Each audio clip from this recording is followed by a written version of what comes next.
આ તારીખ પછી વરસાદનો નવો રાઉન્ડ શરૂ થશે. જાણો શું છે આગાહી.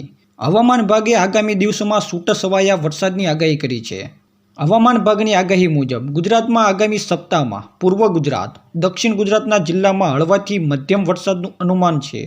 ઉલ્લેખનીય છે કે હવામાન વિભાગના અનુમાન મુજબ ગુજરાતમાં 12 ઓગસ્ટ બાદ ફરી વરસાદ વરસી શકે છે. સૌરાષ્ટ્રના ગીર સોમનાથ, રાજકોટ, જૂનાગઢ, પોરબંદર અને દરિયાકાંઠાના વિસ્તારમાં હળવાથી મધ્યમ પ્રકારનો વરસાદ વરસી શકે છે. કચ્છમાં પણ વધારે વરસાદનું જોર રહે તેવી શક્યતા નથી. એકાદ જિલ્લામાં હળવો વરસાદ વરસી શકે છે. ઓગસ્ટના અંતિમ 2 સપ્તાહ સાર્વત્રિક વરસાદની આગાહી છે.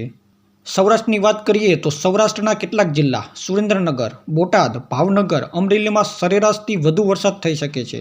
જામનગર, રાજકોટ, મોરબી, જૂનાગઢમાં સરેરાશથી ઓછો વરસાદ વરસી શકે છે. ઓગસ્ટમાં હવામાન વિભાગે સામાન્ય વરસાદનું પૂર્વાનુમાન વ્યક્ત કર્યું છે. ટૂંકમાં ગુજરાતના કેટલાક જિલ્લામાં સરેરાશથી વધુ તો કેટલાક જિલ્લામાં સામાન્ય વરસાદનું અનુમાન છે. હાલના હવામાન મોડલને જોતા કહી શકાય કે ગુજરાતમાં ઓગસ્ટમાં ભારેથી અતિભારે વરસાદના કોઈ એંધાણ નથી. હવામાન વિભાગે ઓગસ્ટના અંતિમ 2 સપ્તાહ સાર્વત્રિક સામાન્ય વરસાદની આગાહી કરી છે. દેશમાં ચોમાસાનો એક ભાગ પસાર થઈ ગયો છે. હવે ભારતીય હવામાન વિભાગે ચોમાસા વિશે નવી આગાહી કરી છે.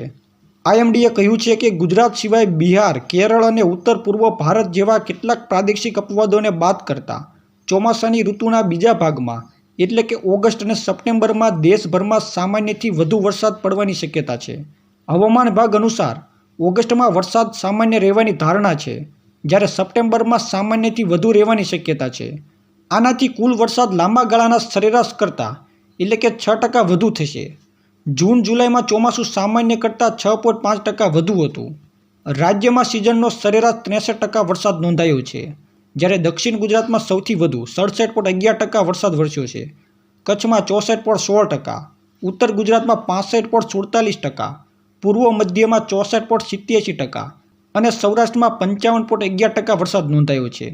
સરદાર સરોવર ડેમ 82.91% ભરાયો છે, જ્યારે રાજ્યના અન્ય 206 જળાશયોમાં 67.97% પાણીનો સંગ્રહ થયો છે.